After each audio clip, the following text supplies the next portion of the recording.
This is Glow in the Dark Radio.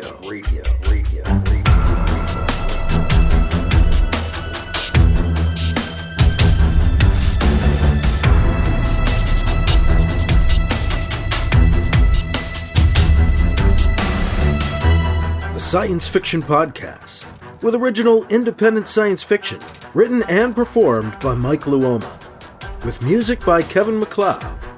The Vatican Assassin trilogy and The Adventures of Alibi Jones by Mike Luoma are available in ebook, trade paperback, and audiobook wherever you find your books online.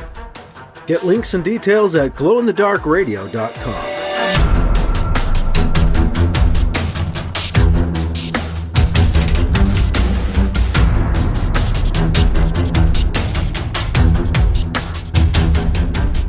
This is the science fiction podcast, Glow in the Dark Radio. I'm your host, your writer and reader, Mike Luoma. And I've got Chapter 3 of Vatican Ambassador on the way. BC, who's no longer entirely sure he is a Vatican assassin, while his ally, Marc Edwards, lost his re-election bid. So Daniel McEntyre is about to become the new governor of Lunar Prime, a major city-state on the moon. We're going to find out how that goes in Chapter 3 of Vatican Ambassador, coming up on this episode of Glow in the Dark Radio. Wanted to be sure to let you know in book news that the Vatican Assassin Trilogy 3rd edition audiobook is now coming out. It's out all over the place. Not yet at Audible, but it is at Spotify, at Kobo, at Walmart, at Google Play, at Chirp, at Libro.fm, at Binge Books, at Storytel, at Scribed, at audiobooks.com, at Apple, at Barnes & Noble Audiobooks, and maybe even through your local library, because it is available through Overdrive and Hoopla, which is available to libraries. And I'm going to give it away free to patrons on Spotify. So if you are one of my patrons, you can listen to it for free on Spotify. Just was posting about that a little bit earlier before I got going on putting the podcast episode together.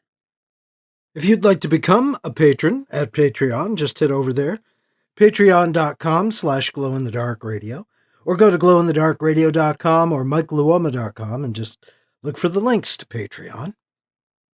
I have 3 different levels you can join at, $2, $5, and $10. That's per month. It's a pledge kind of situation. And if you're a $5 or a $10 level pledger, if you're a member at those levels, then you are eligible to get the free audiobook from the Vatican Assassin trilogy from Spotify. So again, that's patreon.com/glowinthedarkradio to find out more about becoming a Glow in the Dark Radio patron and getting yourself the free audiobook and helping support this podcast. Patreon.com/glowinthedarkradio. We'll check out Chapter 3 of Vatican Ambassador next on Glow in the Dark Radio. The Flesh Pulp Podcast. 3 to 10 minutes of fiction brought to you thrice weekly. 200 miles below the surface of the Earth, at the terminus of a series of long-sealed caverns and interconnected shrines, under the shadow of the eternally bleeding eye, there is a crippled wreck of a man writing tales, stories of a dimension engulfed in madness. He is writing them of you. Sing them all at fleshpulp.com or search for it on iTunes.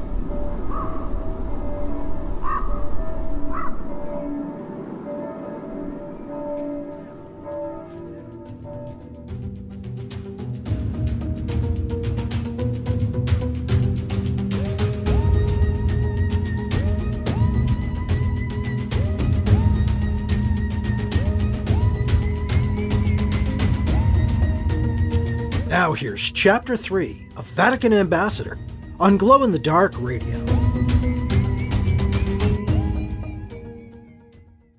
BC tries to visit Marc Edwards several times over the course of the month of April. Each time, Edwards claims to be too busy working on the transition to meet with him, but BC can hear the defeat in his voice over the comm. BC gives up on calling. He stops by the governor's offices the weekend before the inauguration. "Mark?" BC says, as he knocks and enters the office. The room is dark, lit only by the sun and starlight reflecting off the moon's surface outside the panoramic windows. "BC?" BC hears Edwards ask, softly out of the darkness. As BC's eyes adjust, he sees that Edwards is sitting in the chair behind the desk. The chair turned around, so Edwards can stare off into space. "I sure am going to miss this view," Edwards says wistfully. "Working hard on the transition, huh?" BC ribs him. "Well, that's all pretty much done now," Edwards sighs. "Everything should be ready for Monday. Did you get your invitation, BC?" "Yeah, real surprise, huh?" BC jokes, half-heartedly. "No, they had to invite you to represent the Pope," Edwards replies, his sense of humor seemingly gone. What do I say to that? "No, I know, Mark," BC says into an awkward silence. No getting out of it, for either of us. Neither man says another word for nearly a minute. BC breaks the silence. "How's the reconstruction going?" he says, changing the topic. "Okay," Edwards says. He sounds distracted. "I guess." Geesh, he is just Mr. Excitement. Wonder how long he's been doing this, sitting here, staring out the window. Seems to me the reconstruction's slowing down a bit. Maybe that's because Edwards has lost his motivation. "Are you okay?" BC asks Edwards. "Yeah," he sighs. "You know, good as I can be. Considering." "Considering," BC agrees. "What about you?" Edwards asks BC, brightening a bit. "You keeping out of trouble? I haven't heard any reports, but..." He leaves the sentence hanging. I haven't really been reading any reports either. I can hear what you're saying, Mark, even though you're not saying it. Defeat can be a hard and bitter pill to swallow. I've been there before. "No, I'm good," BC assures him. "Incredibly uncomfortable at times, but good. I'm a little unsure of my status under the coming new regime. But I'm not stupid.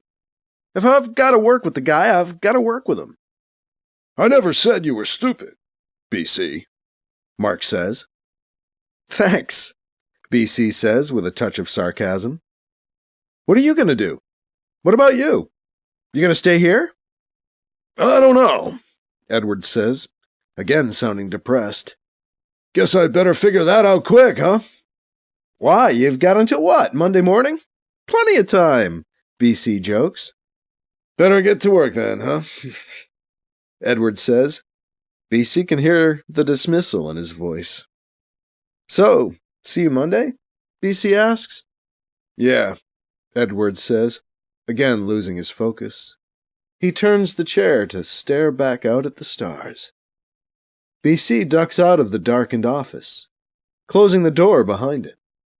Poor guy. Sounds devastated. Rightfully so, I guess. BC's Black Monday arrives. Many guests have been invited to the inauguration of Governor Daniel McEntyre of Lunar Prime, UTZ CEOs, Pope Linus for the NCC. The honor has even, during this truce, been extended to UIN leaders. But travel is still a tricky business after the Christmas raids. Most of the invited guests who don't live on the moon or in close proximity in orbit will not be attending. Their invitations really meant only as signs of honor and esteem from the new regime. BC was compelled to attend the ceremonies by a communique from the Curia, from Vatican City, informing him that he would, of course, be attending the inaugural festivities in the Pope's absence. Compelled to attend the swearing-in of a man I hate, who I know to be a UIN sympathizer and supporter. Almost makes me miss Pope Peter, the old bastard. Don't think the OPO would have had me attend this guy's inauguration. Unless it was to turn it into his funeral. Ah, the good old days. Thinking pleasant thoughts to pass the weary time away. BC gets ready to attend the inauguration with his eye on the clock. 10 a.m. I will not be late for this sordid affair. No reason to give McEntyre any ammo to use against me. Any more ammo. Weird. There's some real excitement in the air. The strange sense of limbo that has hung over this place since the election seems to have finally come to a head and broken open today. McEntyre's inauguration should at least serve as some sort of closure. BC arrives for the ceremonies on time and is told to stand with the other religious representatives.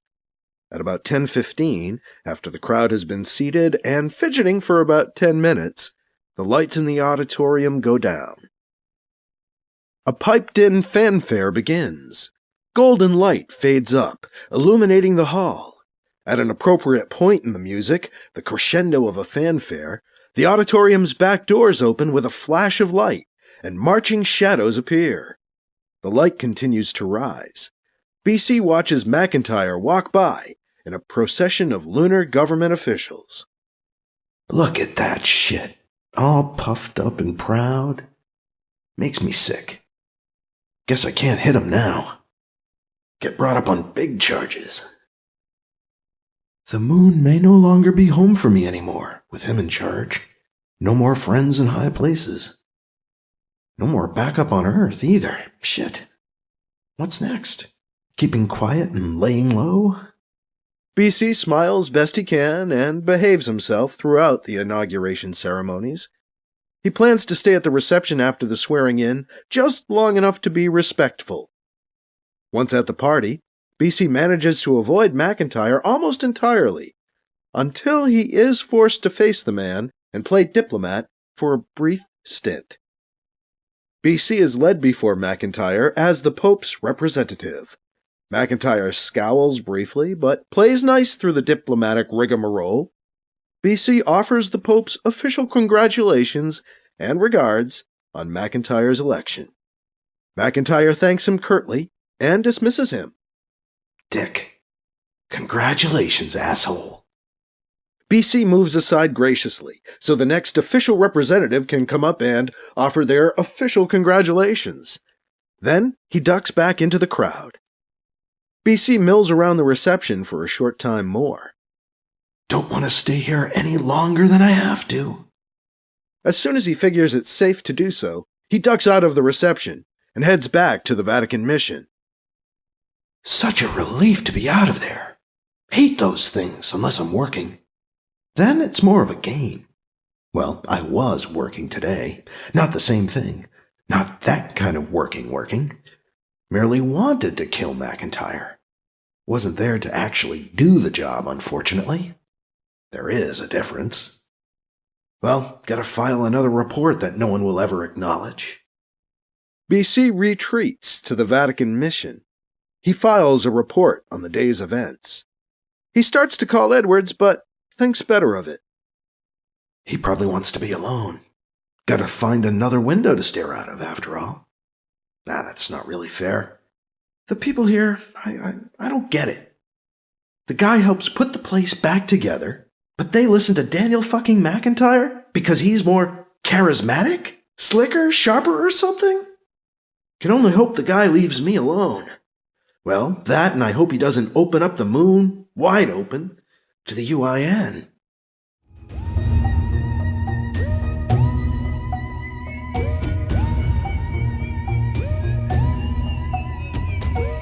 That was Chapter 3, A Vatican Ambassador, on Glow-in-the-Dark Radio. Well, the formal stuff went pretty well, but there's no telling how things will proceed from here, really. So you're going to have to join us next time as BC begins to figure out how to navigate his way through McEntyre's kind of new normal of Lunar Prime as we get into Chapter 4 of Vatican Ambassador. As I was mentioning before the chapter, the Vatican Assassin Trilogy 3rd edition audiobook is out. That's the trilogy in its entirety, 30 plus hours as an audiobook. We don't have it at Audible yet, but it is at Spotify, at Kobo, at Walmart, Google Play, at Apple, Barnes & Noble, Chirp, Libro.fm, BingeBooks, Storytel, Scribed, Audiobooks.com, all kinds of places, even your local libraries through Overdrive and Hoopla. And I'm giving it away free to patrons on Spotify. So if you're a patron at the $5 or $10 a month level, you've got a free code coming for a free audiobook. If you want to get in on that, if you want to become a patron, just head to patreon.com/glowinthedarkradio or go to glowinthedarkradio.com or mikeluoma.com and follow the links to Patreon. You can become a supporting member for $2, $5, or $10 a month, and at the $5 and $10 level, you get the free audiobook. And that is all for this week. I'm your host, your writer and reader, Mike Luoma. Thank you again for listening to Glow in the Dark Radio.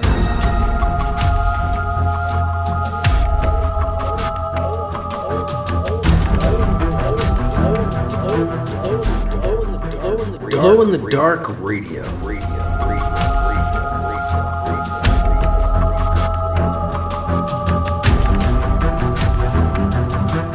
This podcast presentation is copyright 2023 by Michael F. Luoma and is protected under a Creative Commons Attribution, Non-Commercial, No Derivatives 4.0 International License, CC by NCND 4.0. Music by Kevin MacLeod. You can find his work at Incompetech.com.